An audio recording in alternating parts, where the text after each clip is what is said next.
sekarang tinggal cari produser yang mau syuting buat gua mesti kerja keras, cari modal, buat bayar utang.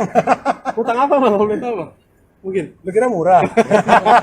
Jadi kemarin dari bang. Jadi akar kemarin di kapok gitu. Apa ya? Itu kan. Terus kemudian yang kedua, Pasti akses pasti ya. harganya masih terjangkau nih. Harganya masih Ini terjangkau yang jadi ya. garis merah kita ya Mas Andre. Oke. Jadi di samping tadi lokasi, terus juga harga, terus pertimbangan lain ada nggak? Dekat dengan Pak Angga mungkin?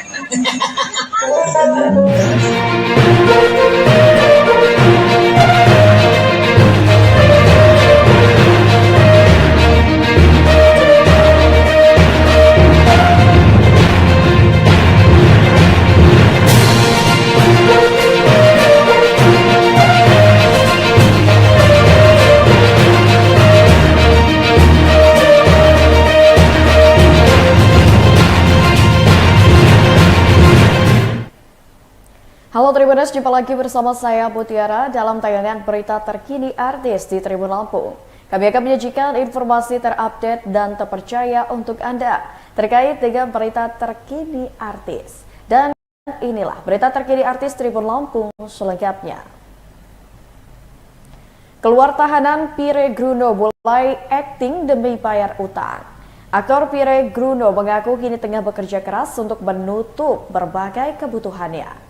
Bahkan ia belak-belakan mencari produser yang membutuhkan jasanya sebagai pemeran sinetron ataupun film. Pria berusia 64 tahun itu pun tak malu untuk mengakui bahwa ia membutuhkan banyak biaya untuk membayar utang. Kendati demikian, ia tak menjelaskan lebih rinci perihal utang dan kebutuhan apa yang dimaksudnya. Terlebih, tidak pernah ada pemberitaan seputar Pire dan masalah finansial sebelumnya. Adapun Pire memang sempat terlibat masalah hukum usai melakukan pemukulan di sebuah bar di kawasan Jakarta Selatan kepada Giri D. Budi Setiawan. Setelah dilaporkan, Pire pun ditahan di Polres Jakarta Selatan. Akan tetapi, berkat permintaan keluarga besar sang aktor, pihak Giri memaafkan Pire.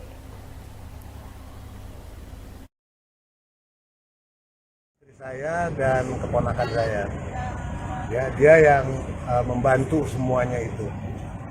Karena saya minta untuk keluar dari sini karena sifat premanisme saya kambuh lagi, mulai lagi, kayak gitu. Jadi saya nggak mau sampai terulang lagi. Gue di hari tua gue jadi preman lagi, gue nggak mau mukulin orang dan sebagainya. Gue udah nggak mau. Jadi saya bilang saya mesti keluar. Karena otherwise saya udah punya perasaan seperti itu.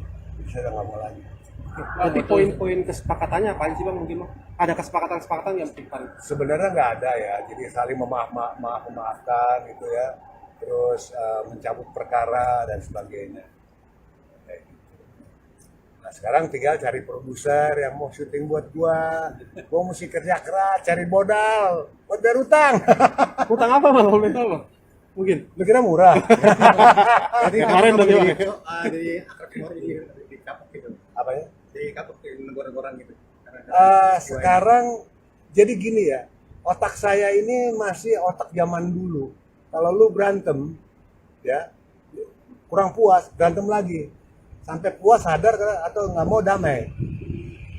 Buat kita ini banci, lu ngelapor ke polisi, ngerti nggak? Tapi ternyata ini generasi sekarang, saya masih generasi yang zaman dulu, cara pola pikir saya seperti itu. Ya sudahlah, kita mesti ikutin zaman kan, kayak gitu. Tapi bang, ini ide abang sendiri untuk damai ya waktu masih. Iya, karena ya many things lah yang menyebabkan ini semua yang harus didamaikan. Totalnya berapa lama sih bang kemarin bisa bang? Saya total kena 36 atau 37 hari. Proses perdamaian tersebut kenapa bisa lama mungkin bang? Atau kan maksudnya kalau emang kesepakatan bersama nggak nyampe dalam. Ya itu karena saya salah ambil lawyer. Jadi dia mau fight di pengadilan. Sementara saya tahu 351 itu penganiayaan berat. Ya kan, sementara dia ke dokter berobat, besok istirahat, lusanya udah ke kantor, kan bukan berat itu. Ya kan? Seperti itu. Ada apa di situ? Kenapa tidak langsung 351? Pikirannya sendiri. Thank you. Okay.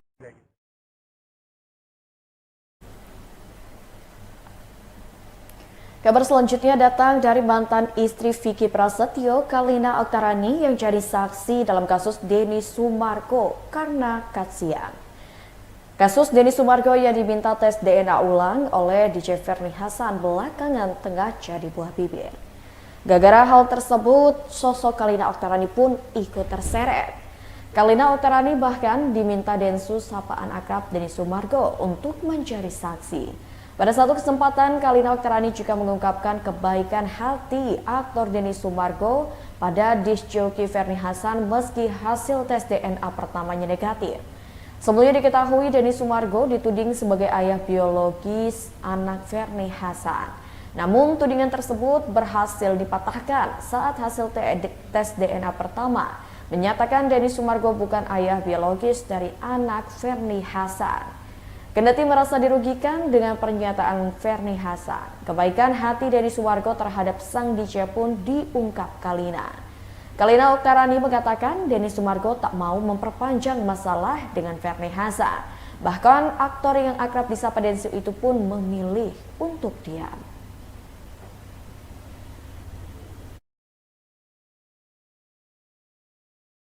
Kembali meminta tes DNA ulang. Kalau aku sih secara pribadi, ini mungkin manusia kan pasti ada rasa tidak puasnya. Maaf ya, bukan aku memojokkan dia, tapi di sini aku netral, yaitu hak dia untuk ingin melakukan tes DNA kembali. Cuma dari sisi keluarga Densu juga, beliau juga kan tidak bisa tinggalkan begitu aja, karena kan sekarang Densu tidak sendiri, dia sudah ada Olive, dan punya istri, udah punya keluarga. Jadi ya, dan dia juga punya tanggung jawab dalam pekerjaan. Pastinya kan ini akan mengganggu juga ya pekerjaannya beliau. Jadi ya apapun nanti, semoga masalah selesai dan masalah diungkap selesai itu dengan apa yang terbaik untuk dua pihak. Pertama kali dengar DJ Ferny meminta tes DNA ulang itu agak kesel gak sih? Aku sih bukannya kesel ya, karena memang juga itu bukan juga ranahnya aku, bukan juga masalahnya aku. Cuma aku hanya mikir kenapa lagi sih, kan itu harusnya sudah selesai. Cuma ya kayak tadi aku bilang, mungkin ada ketidakpuasan dan dari pihak Densu juga nggak masalah kalau memang harus melakukan tes DNA yang keduanya gitu. DJ Ferny kan teman kamu sendiri ya? Aku nggak kenal. Oh nggak kenal, tapi sempat ada komunikasi gak sih? Kalau aku sama sekali nggak kenal, aku hanya mengenal Denny Sumargo dan Ada rasa bersalah gak sih mungkin mengenali pertama kali ke Densu? saya tidak pernah kenal, saya tidak bilang tadi saya tidak kenal. Bukan saya juga nggak tahu. Denny Sumargo hanya curhat sama saya bahwa dulu ada masalah itu. Jadi jangan di sini jangan ditulis kalau misalkan sana nanti saya mengatakan saya nggak kenal sama sekali ya. Berarti Bang Denny mengaku ya dulu pernah ada hubungan sama. Oh saya tidak tahu masalah itu. Itu kayaknya bukan ranah saya juga untuk itu. Mungkin ada pesan gak sih mungkin untuk keduanya nih saat ini mungkin ke kalian? Kayak tadi saya bilang semoga masa ini cepat selesai dan tidak ada yang dirugikan satu sama lain, dan semoga semuanya terbaik untuk dari pihak Denny Sumargo dan Olive juga sama pihak yang di sini. Kak, tapi alasan kamu sendiri mau jadi saksi dari kasus ini kenapa sih? Dari Olive dan juga Denny Sumargo hubungi aku, dan aku merasa memang kalau aku dengan syaratnya tadi aku mau mengatakan yang sebenarnya gitu, dan juga memang harus dikatakan yang sebenarnya yang aku tahu gitu. Saksi maksud sebenarnya gini ya, kan aku waktu Densu kan curhat sama saya, jadi aku paling hanya akan memberikan pernyataan apa sih sebenarnya yang kronologis yang terjadi yang diceritakan Densu dulu ke saya gitu aja sih. Tapi sebenarnya kronologis yang terjadi sebenarnya gimana sih Kak, mungkin sampai dia minta tes DNA ulang berkali-kali? Wah kalau itu aku nggak tahu ya, kalau misalkan kenapa dia minta tes ulang berkali-kali gitu, ini kan 2 kali kan, bukan yang berkali-kali, dan lebih dari 2 kali ya. Mungkin kan tadi udah dibilang mungkin aja tidak ada ketidakpuasan. Kayaknya udah aku nggak mau terlalu banyak memberikan statement, karena aku juga tidak mau nanti akan salah. Berarti Kalina tidak tahu ya tentang Ferny. Aku tidak kenal. Oh tidak kenal. Jadi yang minta jadi saksi itu hanya Densu. Kabar selanjutnya datang dari istri Denny Sumargo yang kepikiran kasus yang jerat nama suaminya. Olivia Alan ikut memikirkan masalah yang tengah dihadapi Denny Sumargo dengan DJ Ferny Hasan.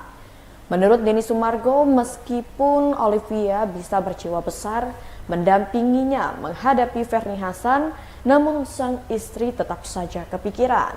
Bahkan menurut Denny Sumargo, sang istri sampai mengalami perubahan tidur. Namun setelah Denny Sumargo kembali disentil DJ Ferni Hasan, Olivia sampai mencari informasi hingga larut malam.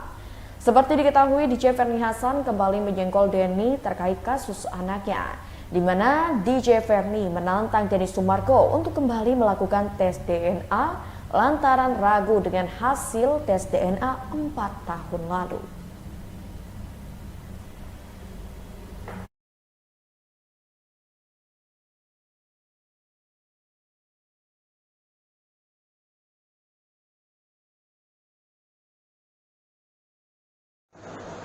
Ya bagaimana kita membantu konservator selama 4 tahun itu yang sudah memberikan 3.300 apartemennya lah kepada banyak orang, dan kita udah punya hampir ya 550 outlet dan terus bertumbuh.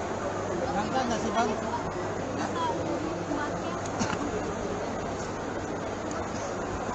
Mau panjang apa pendek di cerita? Ceritanya tahun yang lalu lah, 2019 itu awalnya pas pandemi, datang dengan idea menjual sebuah burger yang bisa dijangkau lah oleh kita semua gitu.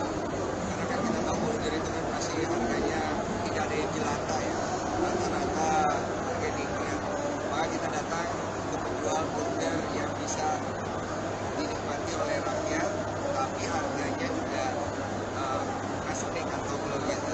Jadi burger favorit itu aja. Makanya kita nggak terlalu kejar ke margin profit yang gede banget. Oleh karena itu secara manajemen yang penting dia profit aja. Karena waktu itu pandemi itu udah bagus untuk memulai sebuah bisnis. Ini rasa restoran kantong kaki lima. Iya, bisa lah dibilang gitu, kantong kita semua lah. Karena ada kan namanya burger jelata tuh. Artinya kita kan semua nih awalnya rakyat jelata lah gitu. Jadi kantongnya kita cukup ya. Tapi buat yang migran juga ada, burger migran. Apa? Ada. Manajemen harus bagus, terus kita juga harus respon dan memperhatikan. Jadi gini nih, pointer daripada sebuah perusahaan kan ada gitu loh. Dimana kita harus selalu menjaga hal-hal kecil. Jangan sampai dienteng-entengin komplainan, kemudian kualitas, kemudian juga administrasi, pergudangan dan segala macam. Itu kita harus selalu. Ketika ada komplainan itu pertama harus selalu diingatkan kepada tim ataupun di DM. Di DM itu ketika ada komplainan konservator itu langsung saya bisa. Biasanya saya kirim. Dan kalau belum disikapi itu hari per waktu itu saya masih aman. Karena menurut saya kalau lu mau jelek sendiri yang mau orang tua. Karena kalau orang tua nggak masuk. Tapi akhirnya manajemen memang bagus-bagus tim.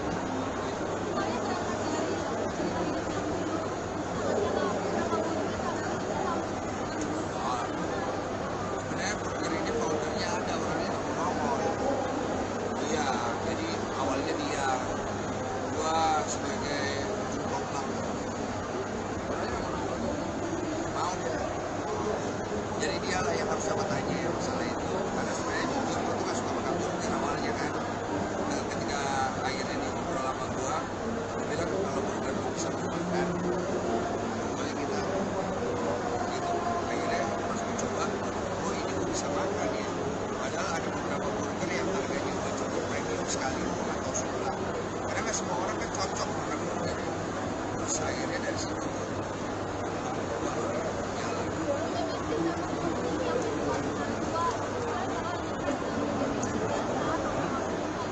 Iya. Sebenarnya aku mikirin istriku. Jadi istriku ini sebenarnya aku semua bisnis termasuk burger baru atau apapun bisnis yang akan dilakukan yang online itu semua aku kasih ke istriku. Jadi dari modalnya.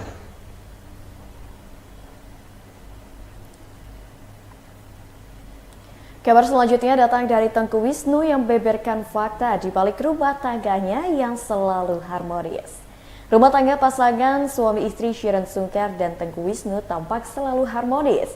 Meskipun selalu terlihat mesra satu sama lain, Tengku Wisnu membongkar kondisi rumah tangganya dengan Shiren yang sebenarnya. Tengku Wisnu meyakini di setiap rumah tangga akan selalu menghadapi masalah atau kendala yang berbeda-beda. Meskipun demikian, Tengku Wisnu tampak sigap untuk menghadapi setiap masalah yang ditemuinya bersama Shiren.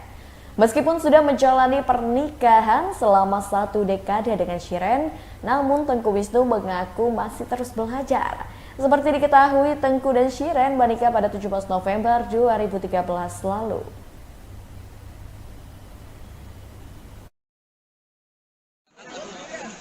Kita usahakan lah kayak gitu.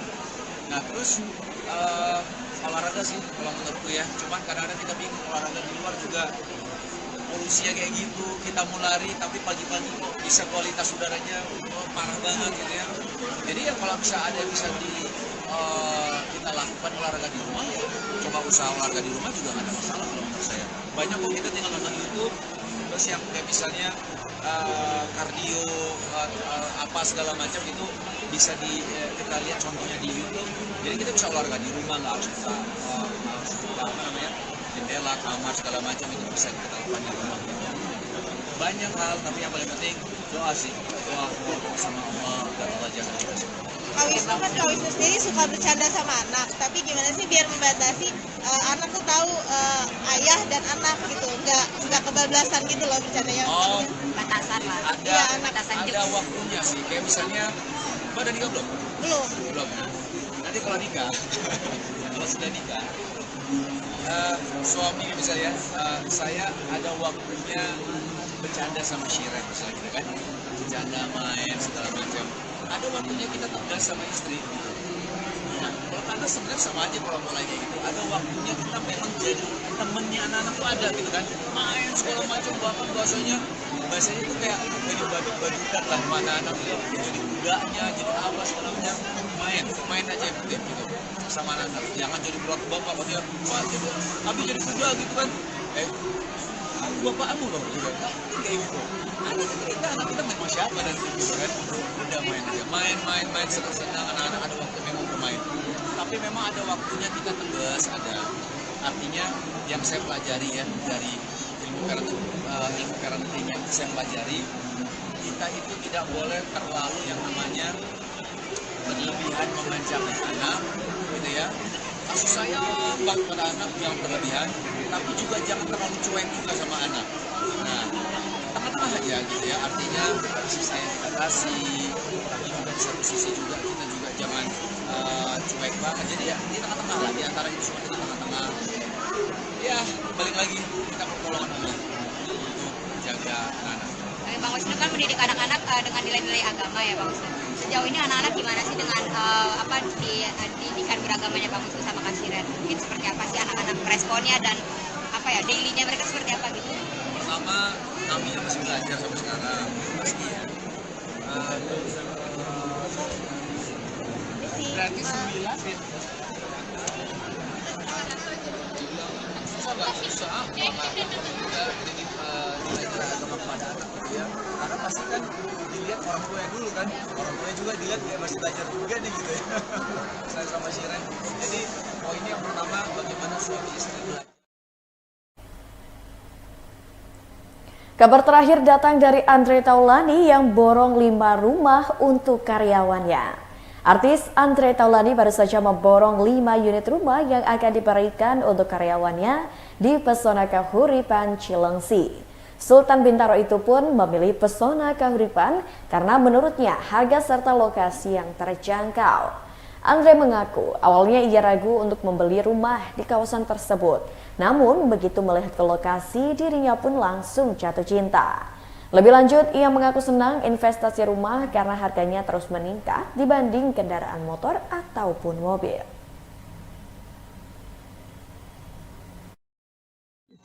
Ada 26. Langsung Mbak? Nambah kan dari 4 jadi 4. Baik. Jadi 20 satu blok Mbak Andri. 5 tambah 1. Kirain langsung nambah total 1 blok di booking. Pak. Kan yang lain masih belum jadi. Oh iya, baik. Betul, Pak, tahu gitu kita selesai 20 langsung nggak bangga untuk ini Mas Andre gimana nih? Ada tenang aja Biar di beli belakang. satu blok langsung sama satu klaster kalau nggak Pak. Oke, berarti tadi sudah memutuskan untuk beli 5 unit in total ya. Kalau boleh tahu Mas, ini apa sih pertimbangan kamu? Mungkin kan teman-teman tahu Mas Andre punya banyak sekali kesibukannya, tapi why memilih Pesona Kahuripan? Yang pasti kalau saya dari dulu mau beli properti, itu pasti saya lihat lokasi dulu. Satu lokasi. Karena properti itu kan nilai investasinya naik terus. Betul. Ya kalau apalagi kalau kita dapat lokasi yang bagus, berarti sama saja kita nabung. Betul. Pesona Kahuripan ini lokasinya bagus banget. Betul sekali. Aksesnya semua bisa dijangkau, gampang. Itu kan. Terus kemudian yang kedua, Lokasi, akses pasti ya. nah, harganya masih terjangkau nih. Harganya masih Ini yang terjangkau jadi ya. garis merah kita ya Mas Andre. Iya. Oke. Jadi di samping tadi lokasi, terus juga harga, terus pertimbangan lain ada nggak? Dekat dengan Pak Angga mungkin? Yang dari sini pasti dekat dengan stasiun kereta. Yes. Kalau kita punya aktivitas di kota, itu naik stasiun kereta kan cepat. Oke. Jadi bolak sekali. balik. Karena kan mungkin kegiatan banyak teman-teman yang ada di kota, rumahnya di sini, Iya. itu gampang bolak balik. Di Jakarta bolak-balik ke Cilengsi gampang ya. Jadi kalau kereta api kan nggak kena macet. Macet, betul. Tapi sekarang kan sudah nyaman ya. Betul, Jadi betul. bisa lebih nyaman lagi sampai Lebih nyaman lagi. Tergantung keretanya ada apinya apa enggak. Kalau ada api jadi panas ya. Anyway, Pak Angga tadi ngomong-ngomong soal stasiun KRL gitu ya. Aku dengar-dengar juga di Pesona Kahuripan 9 kita punya sesuatu yang spesial ya Pak ya. Mungkin boleh di Baiklah Tribuners, itulah tayangan berita terkini artis bersama saya Mutiara. Nantikan tayangan terupdate dan menarik lainnya seputar artis tanah air hanya di YouTube Tribun Lampung News Video. Saya Mutiara pamit undur diri dan sampai jumpa.